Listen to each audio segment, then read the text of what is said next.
Well, I guess it was just nacho night, oil country. The Oilers fall 3-2 to the Washington Capitals in what was a good game between two really good teams. Edmonton heavily outshooting the Caps, but ultimately lose this one by a final score of 3-2. Welcome to the GCL Diesel Oil Stream post-game show. Tom Gazzola with you. Hernan Salas back at EST HQ. And then we'll also have Shawn Belle with us, our game analyst. He'll be joining us from his satellite studios as well. You can get into the nasty chat. You can talk amongst yourselves. You can fire us questions, comments, concerns, anything. A lot to talk about from this game. Again, two of the best teams in the league going toe-to-toe. Washington has not lost in regulation since December 29th, and they continue to just absolutely march along quite nicely. The Caps now 32-10-15. Edmonton 29-15-3. A rare two-game slide for the Edmonton Oilers. Text us as well if you're listening on iHeartRadio, TuneIn Radio, as well as the EdmontonSportsTalk.com audio player. Maybe you're making your way home from Rogers Place. Drive safely, super slick, a little bit mushy out there. And then the winds are absolutely nasty. So bundle up, get home safely, and let us help you make the ride home a little bit better. We want to hear from you as we roll along. Hernan Salas, get in here. Let me know your thoughts on Edmonton's 3-2 defeat at the hands of the Caps. Yeah, unfortunate. I thought the Oilers had some good looks. I thought Thompson let some slip by him, but, they were able to... he was able to either realize where it was or he had the backup from his teammates there. Stuart Skinner, I mean, I'm not going to be only 14 shots, 3 goals. You need better than that, but a 2-on-1, a shot from the point that Tommy was... that one I didn't... Yeah. We'll get into for sure. It. Yeah. And then the third one, it almost seems like the Oilers stopped playing because they thought the first attempt went in and then Dubois just walks in, hammers it home. So I'm not going to put it too much. I'm done with the Stuart Skinner and Calvin Pickard talk. They're good goaltenders. They're not the biggest issue when this team loses. Yeah, the odd game, sure. But Tommy, the undoing for this team tonight is the power play. Yeah. I thought Bouchard was, again, he was awful. 5-on-5. You saw the switch made there. They put Ekholm in one of the last power plays there, which was the right move. I would have made one more, Tom. I would have took Nuge off the power play. Because in the first two power plays, Nuge and Bouchard were awful. They lost every puck because if they had a face-off in the offensive zone, they were winning it and they're setting up, but those two guys are losing the puck. And then a couple bad passes by Nugent Hopkins, some giveaways on the power play there. And then when they were bringing it in, Tommy, like we thought they would struggle because they don't have McDavid, but Draisaitl was doing a fine job. They would set up, and again, those two would lose the puck. So for me, I would have made 2 switches there. At the end, they come close, Tom. You got to give kudos to this Washington team. They're good, man. 1 through 4 lines. They don't mess around. They rotate all 4. It's not heavy on one line. I liked what I saw. Logan Thompson was sharp. I thought the Oilers just lacked a little bit more finish. I didn't mind their game. I thought they went to the net a few times, but again, if it's not Draisaitl creating pretty much everything, you're not getting a lot here. I did not like the second line of Nugent Hopkins, Janmark, and Connor Brown. They just that's a weird much. And overall, Tom, a tough one. I was going all positive into this one, thinking the Oilers were going to win 3 in a row, but they start off with a loss. But it's a 1-goal loss to the best team in the league without their best player. Tom, I'm going to look back at the power play, man. Yeah, that was the difference. Giveaways, poor puck management. They go 6-on-4 in the final 2 minutes there with the power play. And they worked it around the outside a lot. I know they wanted to set up the perfect shot. They took a couple of attempts. It did come down to the wire. Nugent Hopkins, as time expired, put it off the side of the net. I think Logan Thompson would have saved it anyway, but a good game, 2 good teams. Hernan, you outlined it. That is the best team in the National Hockey League. Those Washington Capitals sitting atop the NHL standings with 69 points through 47 games, 4 up on Winnipeg. The Jets have played 1 more game than the Capitals. All right, we're going to bring in our game analyst, Shawn Belle. Of course, the GCL Diesel Oil Stream post-game show brought to you by GCL Diesel, providers of the best diesel engine components around, from turbochargers to injectors, fuel pumps to sensors. They are the critical engine component experts, proud to serve Edmonton and Northern Alberta for over 50 years. Get in on the conversation. Let's get into the game stats and the scoring summary, and Belzy will be giving his takes on tonight's 3-2 Oilers loss. In the first period, just 3:02 in. Things start out really good for the Oilers. Leon Draisaitl, who else, is 34th of the year from Darnell Nurse and Vasily Podkolzin. Podkolzin, 13 assists, by the way. 1-0 Edmonton at that point. Then, just under 6 minutes later at 9:01, Tom Wilson on a 2-on-1. Bad giveaway by Victor Arvidsson. Tries the drop pass at the Caps blue line. It goes back the other way. Alexei Protas makes the nice pass. John Carlson, the secondary helper. 1-1 at that point. In the second period we go. Matt Roy gets his second of the year from Pierre-Luc Dubois and Connor McMichael to make it 2-1 at 8:14. This is the one I didn't really love. I was wondering, it looked like Stu went to the wrong side, but you can see he was looking around, looked the wrong way, and Roy just puts a low one along the ice, and Skinner doesn't react in time because he couldn't see it to give the Caps the lead. Then in the third period at 3:49, it was a Caps power play. They came close.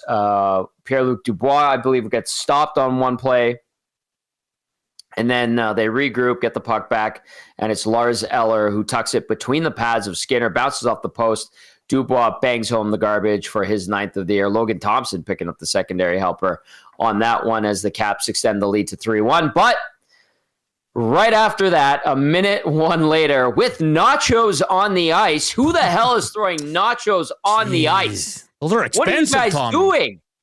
Someone said it was like $40. But why? Why? Idiots, man. What Idiots. do we do? That is stupid. Don't do that. Corey Perry dodges the nachos. Gets a nice feed from Leon Draisaitl and slaps home a nice one-timer on Logan Thompson, top shelf for his 8th of the year. Perry's having a good year. Who the hell throws nachos on the ice during the game? Relax. Shots on goal, 32-14 in favor of the Oilers. Face-offs, 53.3% to 46.7% in favor of the Oilers. Power play goes 0 for 3. You heard Nanso say that was the difference. They couldn't get much going on the power play. PK goes 3 for 3. PK needed a good bounce-back night after allowing a couple on Saturday in Vancouver. Hits 14-13 in favor of Washington. Block shots 18 for the Caps, 5 for the Oilers. Officially 23 giveaways for the Edmonton Oilers, 16 for the Washington Capitals. Takeaways 3 apiece. 3-2 is your final. Get those texts in 780-218-9999 as we get our game analyst in. Shawn Belle, he's a tucker it out fella. He's got 2 young ones running around. Then he had to watch the game, and he had to see nachos being thrown on the ice, and Corey Perry, his old teammate, scoring a nice one-timer goal. But overall, Belzy, the Caps are running away with first place in the National Hockey League right now following the win. What can you say about the way the Oilers performed, the way the Caps came out, and then the ultimate result at the end of the night being 3-2 for Washington? Yeah, I think the Capitals played a solid game. They played a solid road game. I mean, they kind of defended their net as best as they possibly could. They capitalized on their chances when they need to. So they almost played a perfect road game, in my opinion. And then when you look at the Oilers, I mean, I thought it was one of the best games for the Oilers in the sense that they had a lot of pucks at the net and they crashed the net lots. There was pucks around the net. They were hungry around the net. They didn't obviously capitalize, but from when it came to that standpoint, I thought they played a really good game. There was obviously things in their game that, you can clean up, like the third goal, for example. Mm-hmm. Don't drift away from the net. Make sure you stop on the net because you got to keep going until you hear that whistle, which cost them ultimately. And then a few needless turnovers. First goal, the one that Arvidsson drops between his legs. Yes. And then it just kind of misses Draisaitl. They go back the other way for a 2-on-1. So, if I go back to game changers and we talk about, some of the points that we're making, it was you got to make sure that you play a solid game, a clean and tidy game, and you can't have defensive lapses and you can't have the turnovers. And those are the two things that essentially lost the Oilers the game. we're getting a bunch of texts, and Zach DeCum is pretty good. He's sending in the AI-generated summaries of the nasty chat right now. I just want to read them to you guys before we dive in even more. Oh, boy.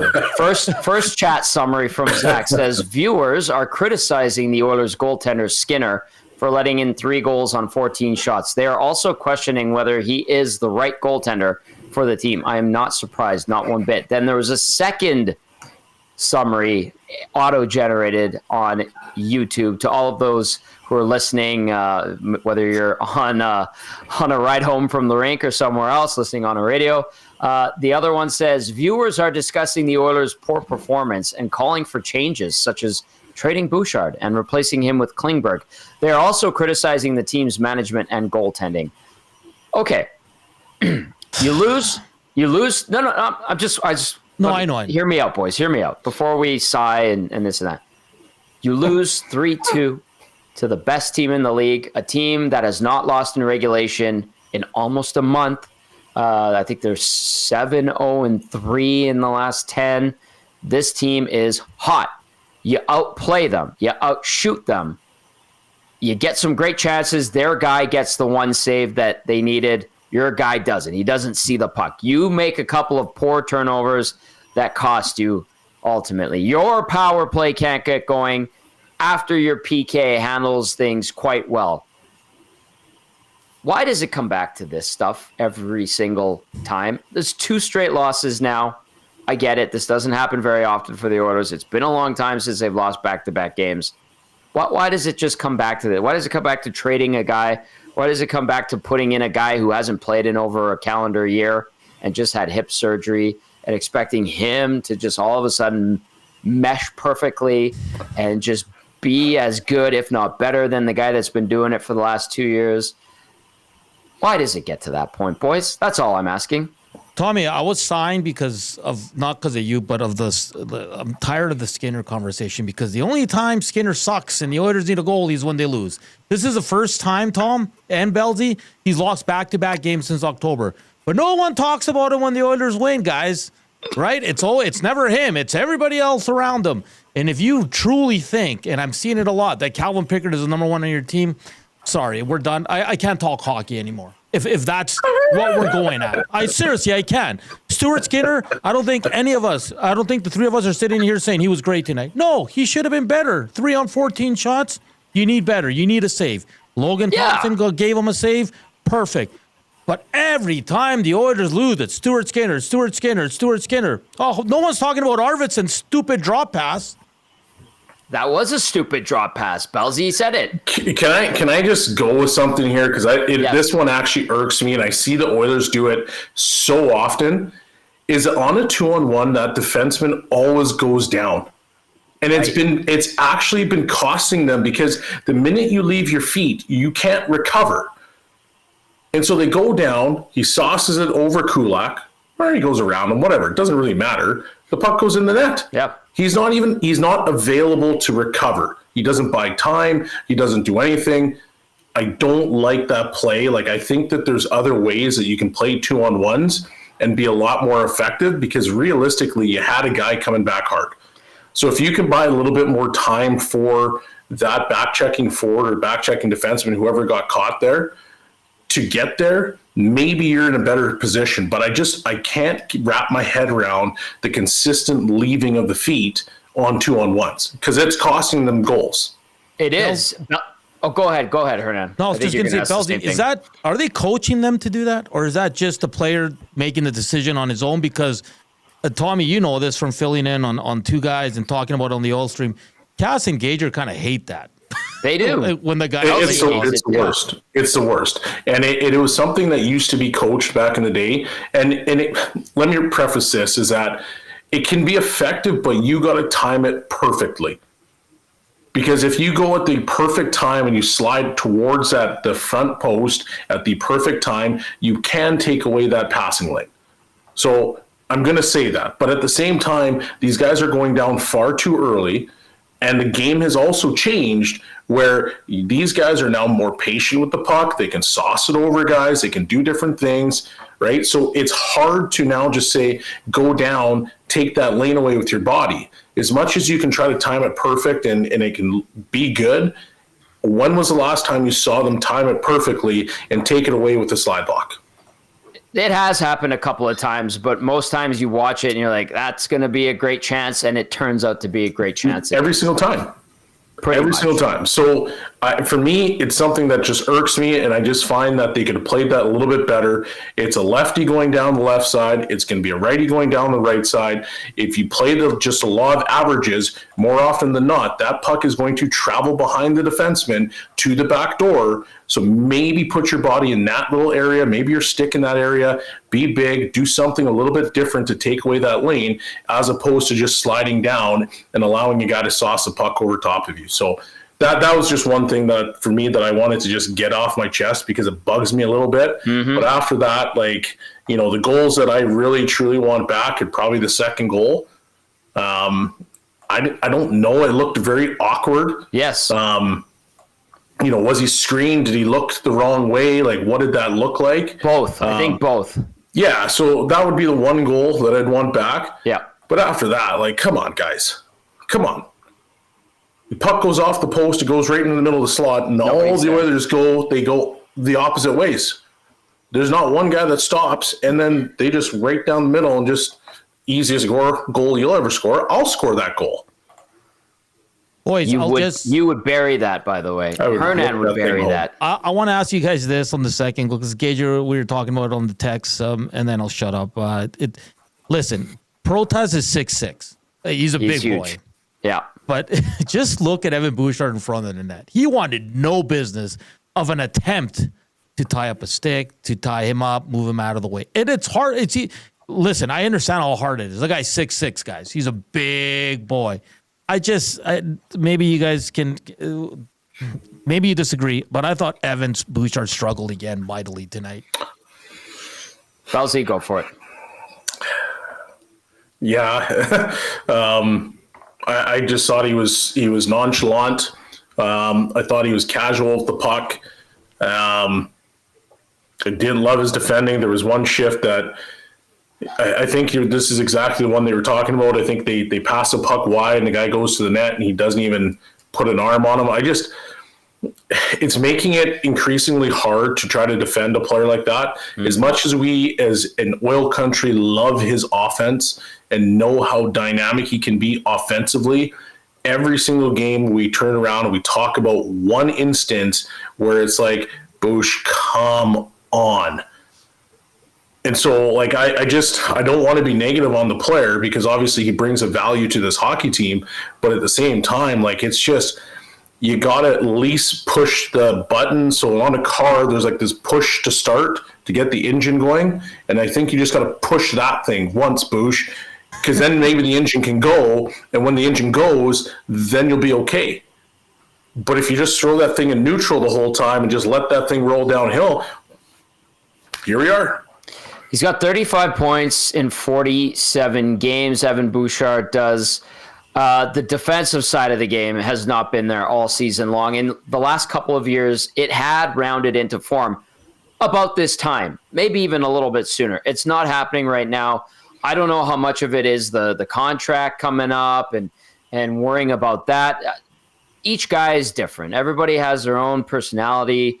Everybody handles things, stresses differently. But he is not playing the same level of defense that he did last year, the year prior, and the year prior, where he did progressively get better defensively as the season wore on. That's not happening so far this year, and it is a concern. And I think it is worth noting that he has and is capable of doing it. This season, non-existent. It has not happened. Do you think, just out of pure curiosity, that obviously every team has their scouting reports on players? Do you think that scouting report now says go to Boosh and you force Boosh and you make him earn it? Because to me, it seems like he's getting more pucks on his side of the ice. He's in more battles than ever. Guys are consistently finding where he is and they're hitting him. And now it's just like, here you go. Have a free Grady opportunity. Yes, Belzy. And I think that was the MO on him when he was a rookie. And that's kind of concerning too, because he kind of shed that And then now it's starting to happen again. Go ahead, Hernan. Yep. No, I was just going to say that's a great point, Belsey, because I think Gager, when he joined in on the post-game show one night about a month ago, he said the same thing. He goes, just watch when Bouchard's on the ice. It always goes to his side. It's a strategy now. Absolutely. Okay. This is the breakdown with our game analyst, Shawn Belle, brought to you by South Fort Chev. Reserve your 2025 Equinox tracks and Traverse now. They won't last long. They've also got the best discounts on 2025 Silverados, and they won't be beat. See the dealer for details at www.southfortchev.com. Text us 780-218-9999. Nasty chat humming along as it does. Well done. We appreciate that as always. Dirty Curdy is going to get the first word here. Dirty Curdy Texas says, great effort, poor execution, mediocre goaltending. This could be a tough 3-game stretch. As you know, the Canucks will come in here all fat and sassy. Caps shouldn't scare anyone in the playoffs. Thompson appeared right for the picking with all the rebounds and dropped pucks. And then Dirty Curdy also adds, everyone needs to just calm down. We're missing our best center and best D-man in this game. And I'm glad Dirty Curdy pointed that out, because considering McDavid was out, the Oilers, to me, didn't seem to be that fazed by it.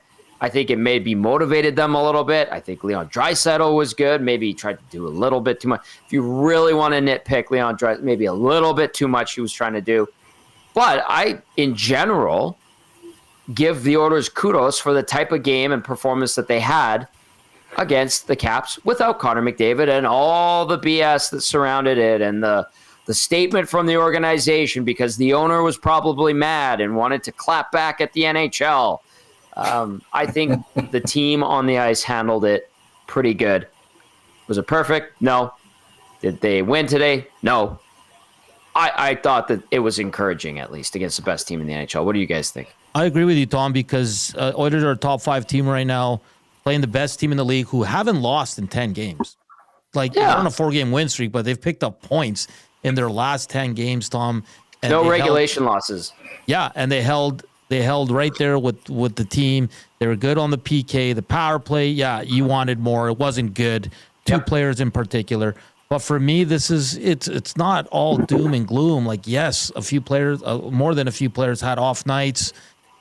But just look at it. They played a 1-goal game. And again, guys, we're talking about the Oilers' self-inflicted mistakes that lead to goals. And the Caps took advantage. The Caps are good. But they gave it to them too. Yep, I agree. I mean, I think it's encouraging to know that your best player is out, and you can still have an effort like that. Now, I think there were some passengers tonight. Oh, yeah. And I think against the best team in the league, you can't have passengers. And I think, based on what I saw in that game, if there's no passengers, do the Oilers win that? And that argument can be made. So I think it's a very encouraging thing that that you're going to get McDavid back here soon. You're going to have Klingberg come into the lineup. You never know what that's going to turn into. You might get Regula into the lineup. You never know what that's going to turn into. So, I think there's some encouraging things that you can bring out of that game. It's the same mental mistakes. Manage pucks. We talked about it.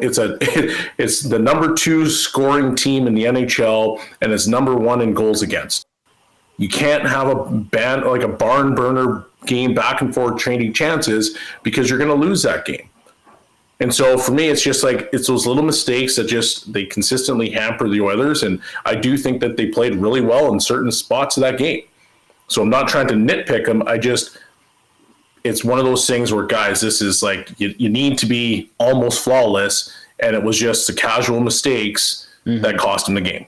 I want to throw this one at you. It comes in via the nasty chat. KD with an appropriate avatar of a KD box. Well done, KD. Says, what the hell was that 6-on-4 standing around BS? On that power play, the 6-on-4 goalie pulled. Belsey, it just, you can go into the minutia of this, but it seemed like they really worked it around the outside, and the Caps absolutely gave them the outside. They took away the middle, no opportunities at Royal Road, which you like to discuss. That's the middle pass to improve the statistical chance of the puck going in by, I think you said 30%. Yeah. But that power play, how they set it up, it almost seemed like they wanted the perfect shot, and it just didn't seem to be there. How did you analyze and interpret that 6-on-4 power play with 2 minutes left? Yeah, it was extremely stationary. I think they were trying to go 3 across the blue line to maybe have some lanes, but I think the Capitals just played it perfectly. They were in the right spots. They didn't force overly, and they just kept the Oilers to the outside. And it wasn't until the puck got iced down with about 52 seconds left in the game, then they came back. And then after, that's when they decided to start trying to go for those seam passes. I think that Draisaitl might have missed one to Perry right at the back door. So they tried some other things, but it's too stationary, and you got to try a little bit of movement. When you have McDavid in the lineup, he's spinning around the ice like crazy. He's putting people into a spin cycle. Guys are rolling off of each other, and then they're getting to the areas that they want to be. Mm-hmm. You pull McDavid off the ice. It's not like the other 4 guys are slouches, or the other 5 guys are slouches. So why can't there still be some of that movement, right? And I think that's part of the issue in that power play, is that they're just standing around. It was like, well, no, you take the shot. I'll take the shot. You take the shot. And I just... maybe be a present. Boosh, like, I know you're breaking some shin pads this year, but like, maybe whistle one right by somebody's lips. I don't know. Well, change something up. He did shatter Zach Hyman's nose, and I'm not saying break. Yeah. He shattered it. The kid's so worried. And he nailed Colson twice today, boys. Well, like, I'd rather him try to get it there instead of just continuing to go after the shin pads, right? Like, you got to change something up, and maybe you got to put Ekholm on the top, and then Bouchard on the side for a one-timer from a different angle. Bombs. It's just, you can't be stationary in that particular situation. All right, let's go back inside the inbox. 780-218-9999. The Edmonton Oilers fall 3-2 to the top team in the National Hockey League, the Washington Capitals. The Caps at 69 points. Edmonton, a 2-game losing streak, if you want to call it that. EA texting in says, yes, we need to talk about the goaltending tonight. Again, no, there cannot be any defending him tonight. Only 14 shots and under 80%. Terrible. Okay, I understand where EA is coming from, but the Oilers did a good job of minimizing Washington's shots on goal. And I totally get the 3 goals on 14 shots. The stats are awful. But at the same time, I'm like, I don't know. It just seems like a cheap shot every time. There's some nights where Stu and Calvin Pickard have not been great. But most nights they're fine, and despite the lack of shots, the quality of the shots, outside that second goal, I don't know what Stu could have done on the other 2.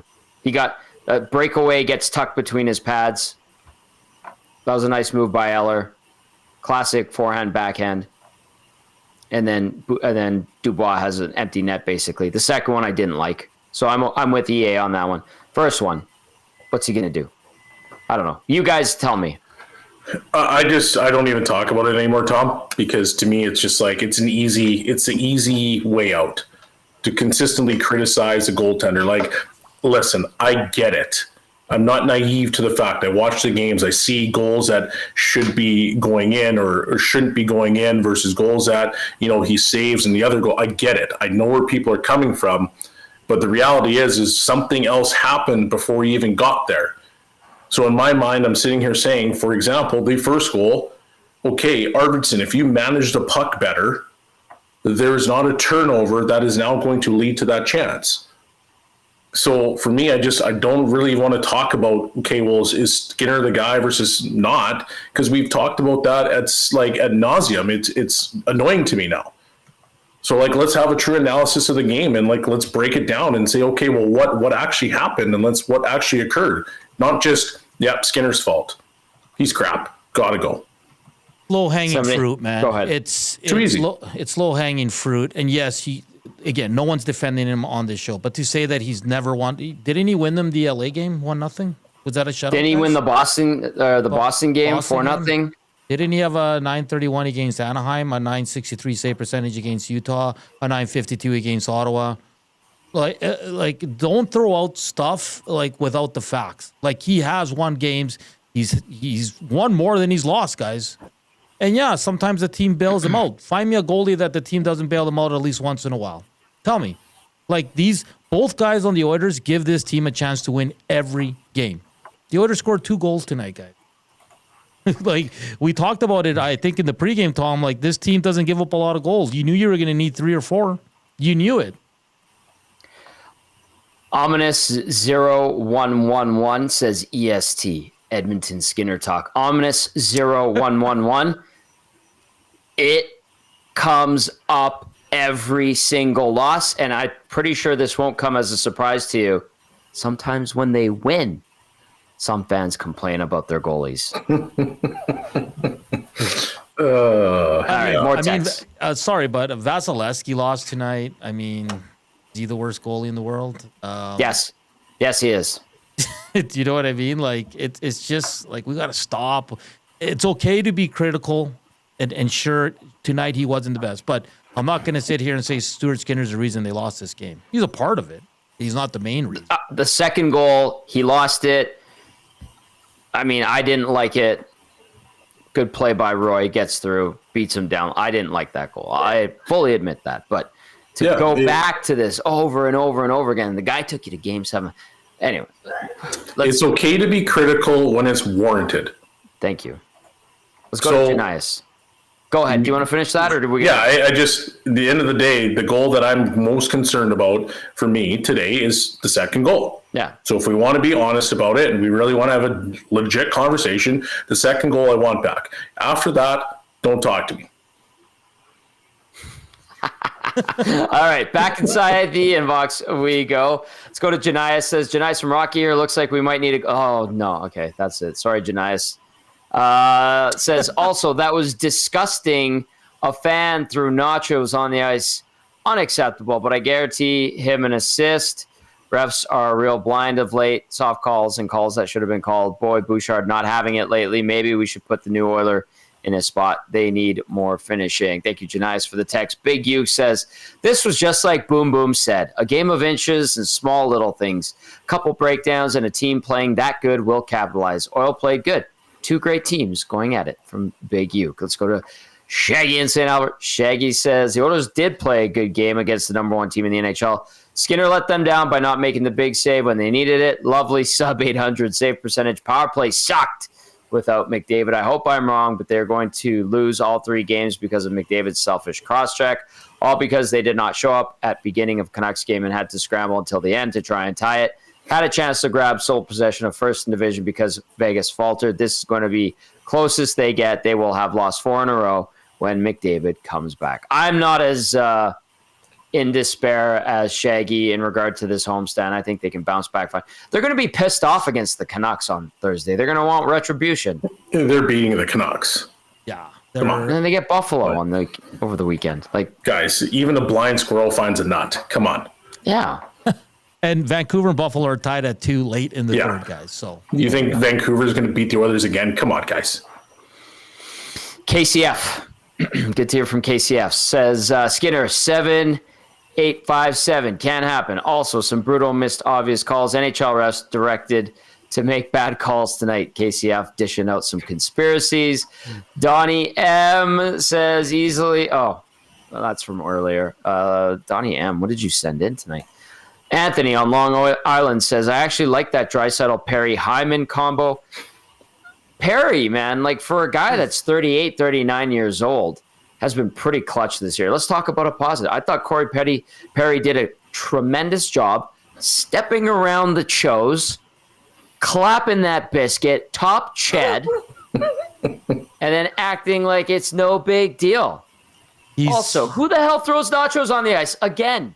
What is wrong with some people? He's so skilled, guys. Even at his what is he, Tom? 39, 40 years old? I don't even know. But Belzy played with him in juniors. We all know the skill he has. And that's what I love about him is that, yeah, he might be slower. Yeah, he might not be the best defensively. But in the offensive zone, the hands are still there, boys. And like when I saw that second goal go in, I'm like, wait, was that Corey Perry? Like, I don't know why I'm always kind of surprised by him. But he puts a smile on my face because he's I think he's been one of the better Oiler forwards this season. I've been saying this, Tom, since early in the season when the Oilers were struggling. Corey Perry brings it, man. He brings it. Big fan of Corey Perry here. Yeah, I agree. He's a fantastic player, and he being able to produce like he does is great. I'm just laughing at the nasty chat right now. Why? Because it's ridiculous, and I still love it. Like Ro Nelson, Perry is nacho average fourth liner. Someone tweeted me and was like, "Oh, the fans are just trying to chip in." And I was like, some people Dusty threw the nachos on the ice. Well, wait. Dusty wouldn't have nachos and cheese, so it would just be plain nachos. So it wasn't Dusty for sure. Yeah. He's getting the chicken fingers anyway. Go ahead, Belzy. JCD is like, the nachos are trash anyway.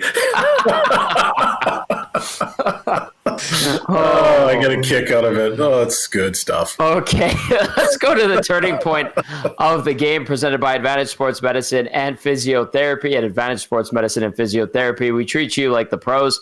Our multidisciplinary team includes sports medicine physicians along with highly skilled physiotherapists, strength and conditioning coaches, and massage therapists. Whether you're recovering from an injury or looking to enhance performance, we treat you like a pro using the same locker room approach trusted by the best in the game. I'm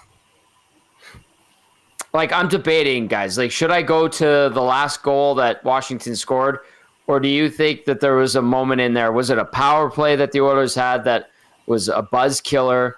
Because I'm kind of leaning towards the Pierre-Luc Dubois goal where they gave up on the play after Eller tucks it past Skinner, hits the post, comes right out. Like Belzy and Hernan were saying, it's like the Oilers thought it was in, but it wasn't. They didn't clear the net. And Pierre-Luc Dubois, uncontested, goes in and bangs home the garbage and gives it one of these. I thought he was doing the crybaby to the fans about the McDavid stuff. I had to go back to Derek Van Dies, who had it on replay, and I was like, what was he doing on that celebration? I'm going to go with that one for the Advantage Sports Medicine and Physiotherapy turning point of the game. Pierre-Luc Dubois' 9th of the season. Oilers give up on the play. They think it was a goal. It wasn't. Hit the post. And Dubois bangs it home. What was that, Selly, boys? What was that? Am I misinterpreting it? Yeah, it's weird because even on the bench, you can tell he was explaining it to one of his teammates. But you couldn't make. Were they like, that was a terrible celebration? Never do that again, I think please? He was explaining it to him because he had all these hand gestures, and then they were both laughing it up. So it could have been that, Tom. I mean, we've become. What did he do again, Tom? Oh, that's just the hang loose, man. Really? Yeah, it's hang loose. But don't you do it over here, not up by your I don't know. I mean, he's from Washington. It's Pierre-Luc Dubois. Okay. All right, keep those texts coming in. 780-218-9999. Walk-in Campbell's Cat says, turning point of the game, Siv Skinner, spectacular save attempt. Good alliteration. Walk-in Campbell's Cat. Let's get to Belzy's look ahead to Thursday. It's going to be the Vancouver Canucks. It's going to be a rematch of what we saw on Saturday. I am anticipating, Belzy, you think it might get a little bit feisty here in town on Thursday?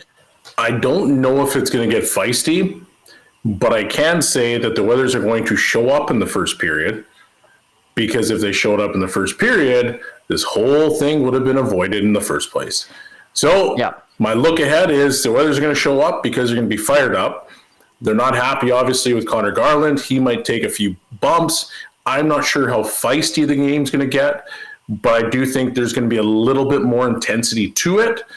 But I think the Oilers are going to be ready to go, and they're going to avenge their captain. Ooh, I like it, Belzy. I like it very, very much. Belzy, thank you for staying up late tonight. Take care of the kiddos, and we'll talk to you tomorrow.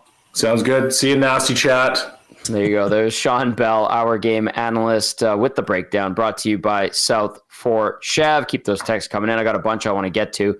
780-218-9999. Nasty chat. Belzy giving a shout out too. It's been pretty good all night long. Continue that over there.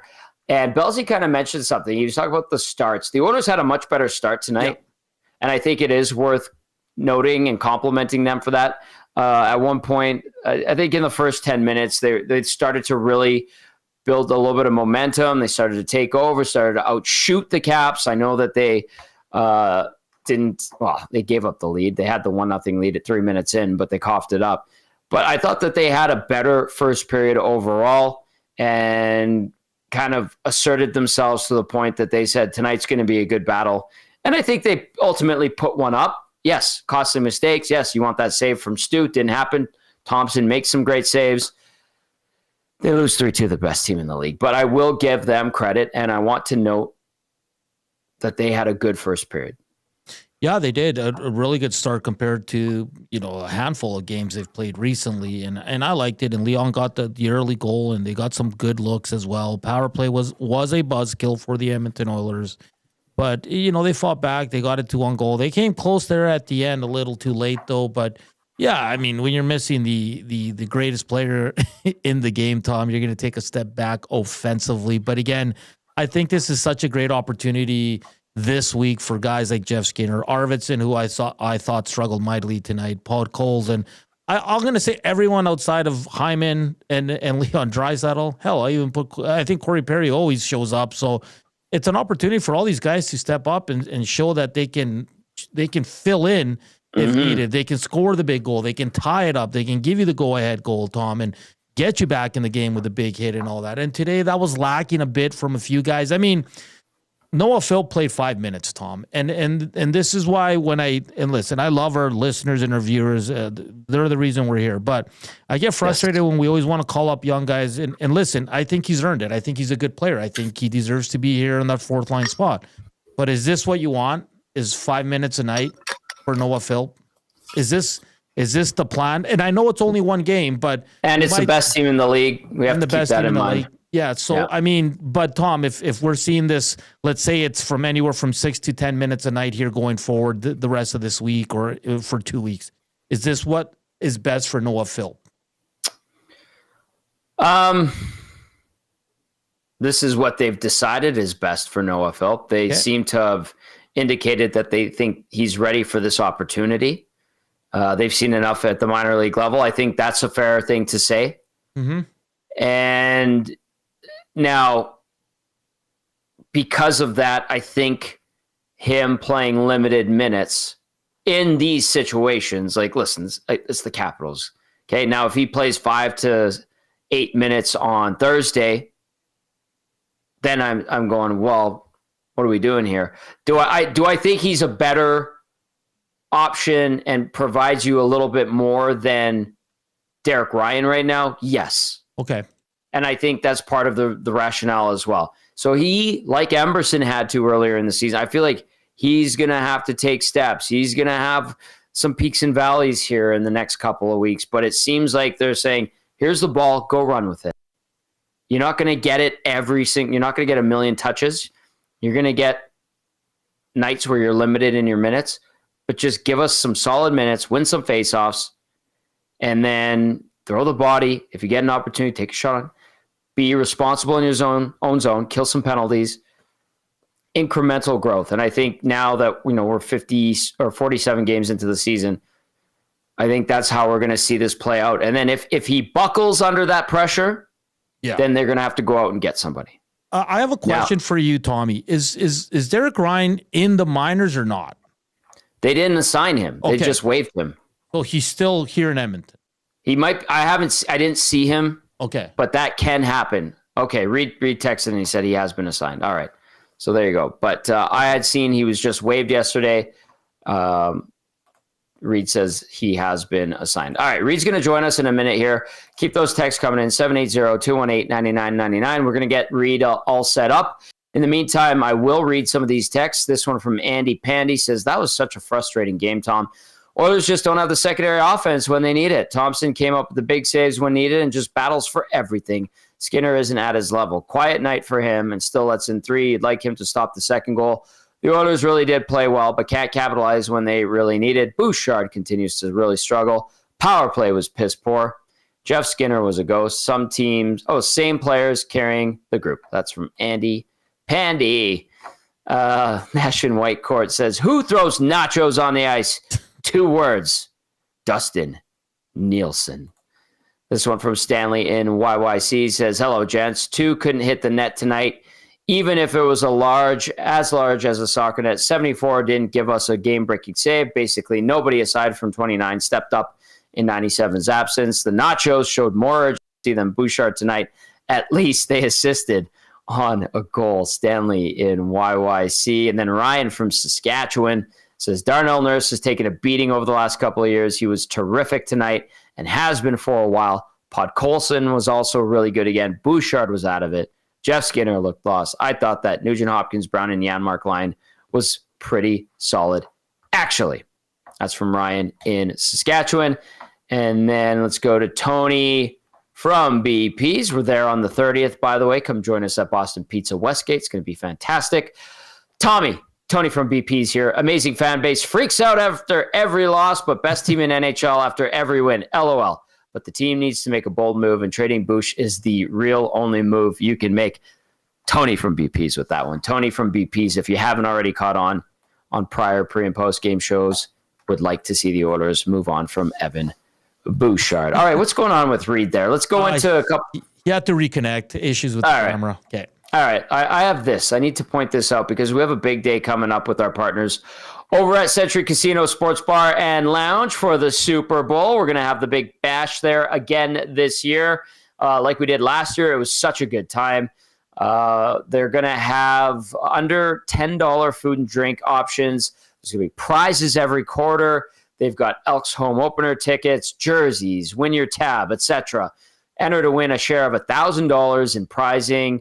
You can also win some slot play vouchers and table game chips, so people really like that. You can book your reservation.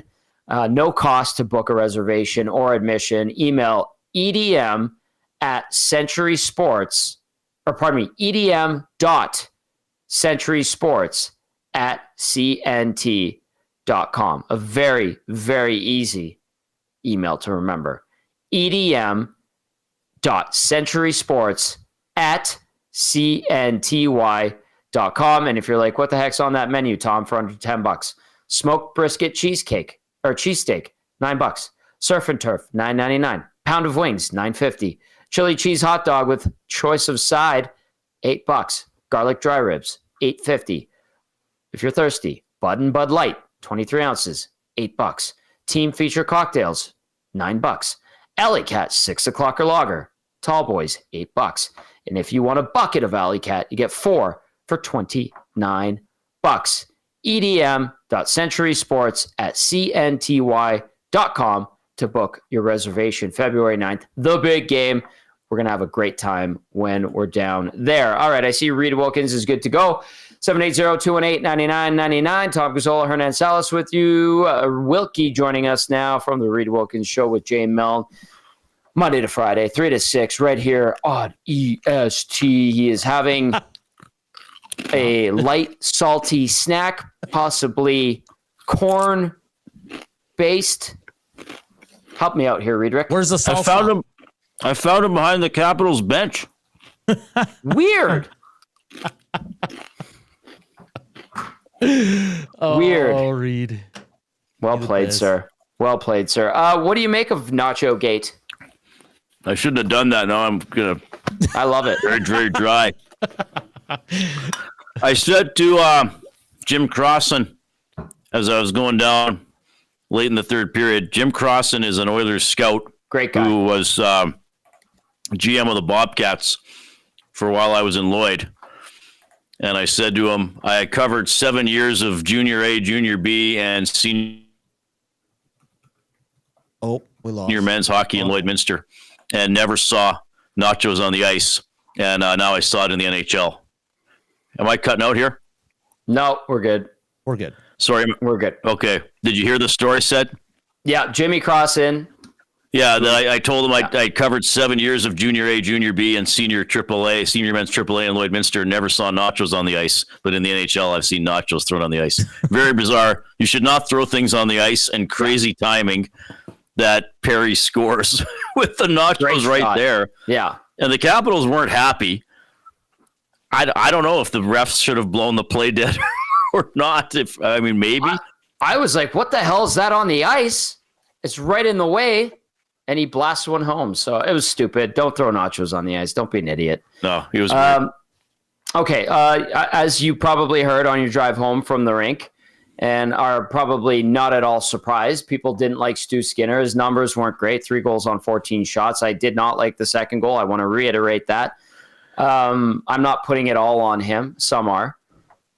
Power play, a lot to be desired there, and then some poor decision making. Am I missing anything here, Reed? I would still. I want to touch on the things you said. And look, you guys know this is kind of one of my go-tos. How busy are you around the other team's net? Mm-hmm. They had a lot of shots. They had almost double shot attempts. I believe it was 70-37. I don't think they were mucky enough around the blue paint. There wasn't a lot of let's force the puck to the net, make it uncomfortable for Thompson, make the Capitals clear the front of the net. There were a couple of sessions, but I think they needed a little more of that. The Brown almost stuffed one in. They had a flurry in the second period. I can't remember which Oiler it was right in the paint and got knocked down after the whistle. I didn't feel there was enough of that. I still thought it was a little too perimeter with their shots. Yep. Now I know Brown had a breakaway and another partial breakaway. So there were opportunities there. I just thought that they could have forced the puck to the blue paint and gone to that painful area of the ice a little better. No, they still played pretty well for the most part. I actually agree that the second goal is not a good goal. And I know there's so much talk about Skinner, and then there's probably too much. But, I don't freak out about every goal that goes past his glove or this or that. I mean, goalies get beat glove over the shoulder all the time. I think... Can I interject really quickly? What about just dwelling on the numbers? Oh, save percentage of an individual game. Yeah. I don't think it's helpful for. I don't think it's tells a story usually in an individual game. Sorry, continue. My bad. But this is something that I have noticed that I think that he needs to battle better through screens. And there have been other occasions I have thought that this year, and I haven't really brought it up because, a screenshot is a screenshot. Mm-hmm. But you have to, the job of the goalie is to find a way to stop the puck. Breakaway, screened, and yes, some goals are hard to stop. The Capitals' first goal was a brilliant pass by Protas to Wilson. That Kulak played that well. Excellent pass to get that over there. Excellent finish by Wilson. I wouldn't blame a goaltender for that. But on the second goal, and yes, Bouchard is flimsy in front of the net. That's very nice of you. But that was not a full screen. It wasn't a triple screen. I mean, sometimes you see a shot from the point that goes past 4 guys, and of course the goalie's not going to see it. But it's the job of the goalie to find a way to get in the way or make himself as large as possible. And Skinner on that one, actually lost his balance. It looked like when the puck went in. He fell down. Right. And I do think, and I wish I could remember individual goals now, but I know I've thought it to myself at other times this season. On shots where he's been screened, but I've thought to myself, he has to find a way to make himself as big as possible. And we see it other nights. When he's playing well, or other goalies who do it. I mean, Vasilevsky, he's a big man. He's even bigger than Skinner, I think. Mm-hmm. But, the shot comes in from the point. He can't see it, but he gets down in that butterfly, fans out his pads, makes himself tall, and somehow it hits him. Not every single time, of course, but I feel like more often. So as much as there is discussion about Skinner this, Skinner that, that's actually a specific thing I would like to see him improve on. The goal, the Reinhart goal off his head from a sharp. Okay, yeah, I know those are frustrating, but unfortunately that's how goalies are taught. But that's where I would like to see him improve. Find a way to get something on those screenshots so they don't beat him like they did tonight. The third goal was, come on. Somebody clean up the front of your own net. There's 3 Oilers peeling off to the corner when PLD scores. So Stetcher was one of them. I'd have to watch the replay. Eller hits the posts. You still got to finish that play. Like, be sure it's a goal. Get back there and swipe. Like, defensive players were skating to the corner as Dubois scores. So that was lackluster by the Oilers, who, quite frankly, were pretty good in their own end most of the night, but that was a massive error. Power play clearly missed McDavid. Bouchard didn't have a great night. And then, yeah, like I said, I just thought they needed to get to the net a little bit more. Now, having said that, it was a good game. You'd hope that with that game flow like that, the Oilers would win more often than not with that shot total and still with that they played fairly well for the most part. But, hey, they lost, so we're going to nitpick some things, and those are some of the things I thought.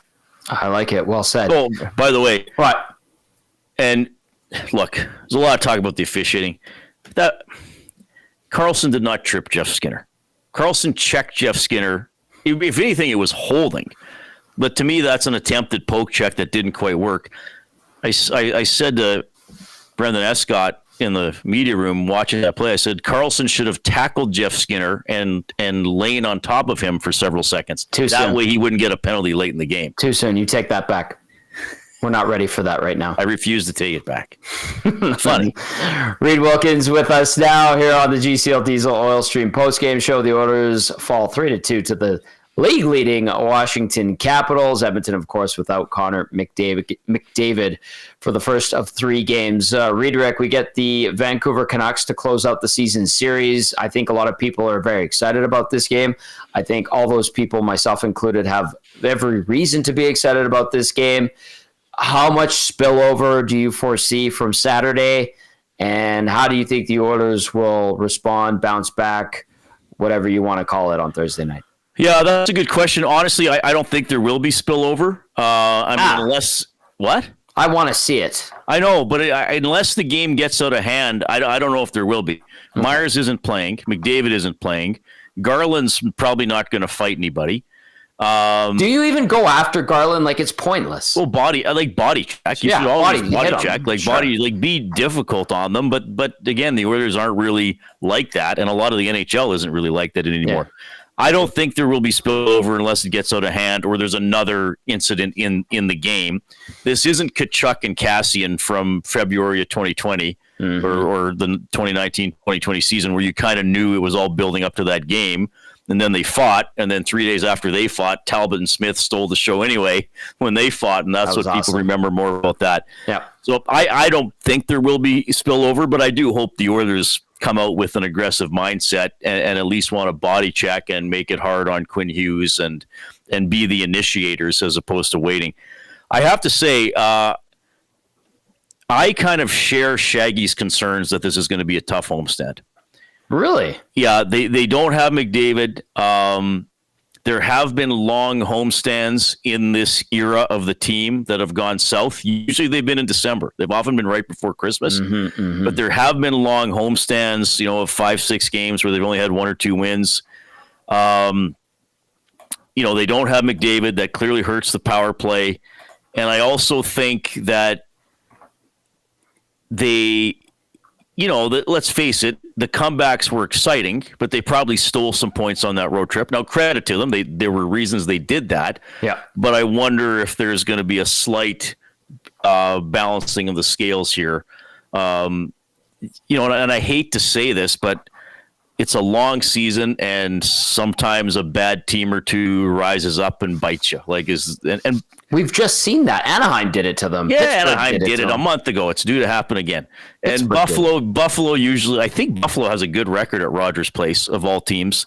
So, I just wonder if this might be a little bit of a lull in the season. Still a very good team, but I feel a little bit I don't think it's going to be, now they'll bounce back and have a 5-1 homestand. I hope I'm wrong, but I think there might be a couple tough sledding games here ahead. I'm going to stay positive. Edmonton has its first set of back-to-back regulation losses since November 4th and 6th, where they lost to Jersey and they lost to Vegas.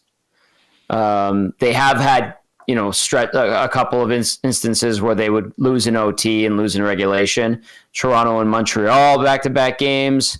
They had it with LA and Anaheim, which was a slow weekend for them coming out of the break. But outside of that, it was just the first 3 games of the year. and then a loss and an OT loss against Dallas and Carolina shortly after that. This team's good at nipping it in the bud. So I think that we see a good spirited effort from the Oilers against Vancouver and a win. And you're right, for whatever reason, Buffalo plays well when they come here. It's a damn 2:00 start. They're way better in matinees than they used to. I know, but quite good matinees. This is me complaining because it's going to be a wasted Saturday. Thank you very much, Reed. And in the evening, you can do stuff in the evening. No, the day is shot. I might even be available, Tom. No. We're not going to go for a beer after, Reed. I just feel, I don't know, it's just my Wilkie intuition, which isn't always right, but just something feels a little, distracting. And I know they say there's no distractions, but just the vibe is McDavid's suspension, Klingberg's coming in, which will hopefully turn out to be a positive. They had all these bad first periods that I don't know. I think it might be a little, like, I'm not saying 0-6 homestand. Right. Just saying a little bumpier than we might have hoped, and maybe a slight setback to the high they've been on. I respect the hell out of you and your opinion, and I think there's validity to what you're saying. I just, I want to put good juju into the universe for the sake of Oiler fans, because they've been putting up with a lot these last couple of days, Reed, and it's getting to them, Reed. So I want to know your thoughts on how things have kind of played out over the last couple of days, the fallout of the 3-game suspension, the team putting out that statement, which you read on the air, then I had to read it at the start of the pregame show. Our peers freaking out, our colleagues from other markets texting us individually being like, what the hell is wrong with people? What are your from thoughts other markets? I guess you can't tell me. I had Vancouver buddies being like, "What the heck is wrong with?" Oh, nobody from other markets texted me, but I don't make friends with people outside of Edmonton. Well, really, or pay attention to them. You're a tough nut to crack, my friend. I am. I mean, we've talked about the suspension and everything to death. Like, look, he should have been suspended. He got one more game than he probably should have. Yes. On we go. The statement was silly, pointless. Not confusing, but like confusing as to why they put it out. Because the owner's mad. Yeah, I think it came up from very high up within the organization, perhaps even Cates himself. I mean, it wasn't done at a PR or a media relations level, even though I'm sure they're the ones that had to write it. Like, it just makes no sense. We're disappointed he's out. Fair enough. Sure. We're going to support him through this process. It's a suspension. He's not sick. He's not going through a personal tragedy. He's missing games for something that he probably knew he was going to when he was walking off the tunnel in Vancouver. I'm not sure the point of that statement. It wouldn't surprise me, nudge, nudge, wink, wink, if there are people within OEG saying, why the hell did we even bother doing this? Which leads me to believe it came from very, very high up, if not very top, quite close to the top. Yep, exactly. Reed, Rick, I look forward to our beer on Saturday after the game. You're going to salvage my Saturday. It was just one of those nights where we got a bit cheesy, and it was nacho night, Reed, Rick. Nacho night. I'll see you tomorrow in the studio. Okay, buddy? Take care. All right. Bye-bye, Reed. There is Reid Wilkins, host of the Reid Wilkins Show, from 3 to 6, Monday through Friday, with Jay Milne. Great stuff, and good perspective, as always, from Wilkie. All right, Nat, so you want to get into the Damon Bunting Real Estate Player of the Game and then some final thoughts and texts? Let's do it. All right, here we go. Damon Bunting has been a consistent top-producing realtor in Greater Edmonton and the area for over 17 years. He and his team would love to help you find that right home or make the move from your current home. He's community-driven and understands what it takes to make a difference in our city, so check him out, DamonBunting.com, or visit his Instagram at Damon Bunting Real Estate. Hernan Salas for Damon Bunting, now with the agency.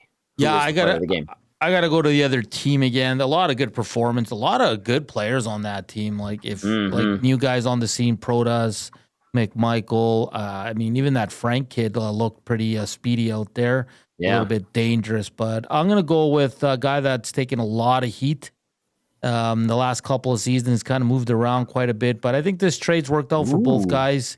Pierre-Luc Dubois, he was all over it tonight. I really liked this game. Yeah. 1 goal, 1 assist. He played 15-30, 2 shots on net.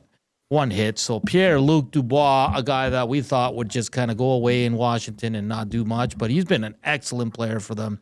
And I thought he was excellent tonight, Tom. So he is the Damon Bunting player of the game for the agency. Nicely done.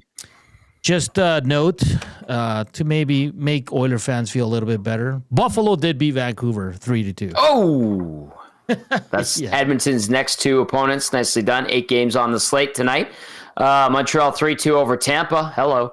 The Rangers with a 5-0 panky of the Ottawa Senators. 2-1. Philly defeats Detroit in overtime. Nashville with the huge comeback over the Sharks, 7-5. I think they were down 5-1 at one point. Carolina doubles up Dallas 2-1. You got the Oilers falling 3-2 to the Caps. Buffalo, like Hernan said, 3-2 over Vancouver, and Florida takes care of business against Anaheim. 5-2 is your final in that one. There is your out-of-town scores, and a couple texts to get to here. The Reverend with a question says, hey, guys, what do you think the Oilers will do with Jeff Skinner? No matter what line he's on, he seems invisible. That's from the Reverend. I think they'd probably like to have an upgrade or someone more effective. I think they've pretty much shown us their hand that the coaching staff doesn't necessarily love him, obviously. If they could find a more useful player and they can get Jeff Skinner to waive his no movement clause, I think they would do it. It's just a matter of if he wants to, if he's willing to. I haven't heard much in that regard. And then the other thing, too, like Joaquin makes a good point. They hired him to score goals. He scored a few, doesn't play a lot. It's turned into a bad situation, and maybe they can find their way out of it. We'll see. How do you look at it? Yeah, I look at it as the Oilers have a lot of balls in the air right now, Tom, because you don't know what Klingberg's going to be. You don't. No, they and don't. You don't know what Jeff Skinner's going to bring you for these last couple of months ahead of the trade deadline. There's guys that are fighting for their spot. I think Kasperi Kapanen's a guy right now. You've seen Derek Ryan, who Reed confirmed has been sent down to Baco. Is Noah Philp going to play more? Is he going to be kind of a 12-minute guy one night, a 5-minute guy the other night, depending on the game? So I think the Oilers themselves are still keeping all avenues and options open, because they truly don't know what they know what they have, but there's, I think, 3 or 4 players that they're seeing if they can move on from and if they need to add, right? Because if all these guys are working out, then you're pretty much set to go into the playoffs. You might get Evander Kane back. That's a big if. But I think not in the regular season. I think right now, the Oilers are just, like I said, keeping they're keeping their options open, and they're going to see what happens here defensively and up front. Well said, Hernan. Okay, I see this from JCD. Says, I was in attendance, and Skinner was one of the more noticeable players tonight. Not sure his stats. Well, I have them for you, luckily. JCD 780. Jeff Skinner tonight. No points. Even. 12:04 time on ice. 2 shots. 1 giveaway. And that's it. Yeah, I don't think he was as bad as some think he was tonight. I think he was around it a bit. Yeah, he was kind of falling a few shifts there, kind of losing his footing and all that. But I didn't truly think he was terrible. I didn't think he was great either. I think he was just there. He was around it. He had a couple good looks. So Jeff Skinner's just it hasn't worked out for him here in Edmonton, and hopefully he can find a bit of a groove here in the next 2 games with McDavid out. Chris texting in says, different theory on the nachos. It was Marshall, because if he couldn't share them with the Muzz, no one was going to eat them. Hey-o. I hope Marshall had a good time at the game with Dusty. Troll says Nuge could try doing something. Yeah, he played a little bit more. Didn't really do a ton. Let's see what Randy has to say. Have the Oilers ever played a team without their best player and beat them? Did we downplay a win in that situation? I just want to make sure we're not doing the quote, not to make excuses, but unquote. Yeah, probably, Randy. I got a quote from Logan Thompson, and Pat on the Nasty Chat said too, I should have picked the Nachos as the player of the game. That's a good call. I totally that would have been awesome. I totally missed that opportunity, but this was Logan Thompson on the Corey Perry goal. Obviously, I've got to play to the whistle. That's on me. I saw the guy that threw them, wasn't too happy, but credit to him, he got them a goal. He was chipping in. Yeah. Oh, don't throw nachos on the ice, guys. What are we doing here? Come on, man.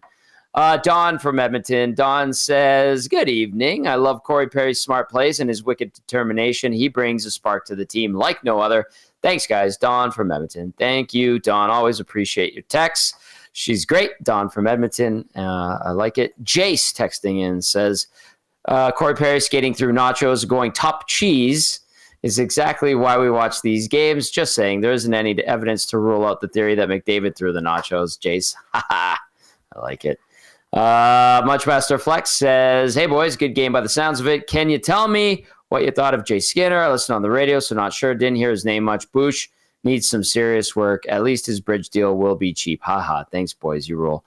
Muchmaster Flex. I think Skinner's game, Natso just outlined it there nicely. Bouchard, a lot to be desired. Going back to what type of standard he managed to withhold and maintain mid to end of season last year. Same thing 2 years ago. Same thing 3 years ago. Hasn't reached that point.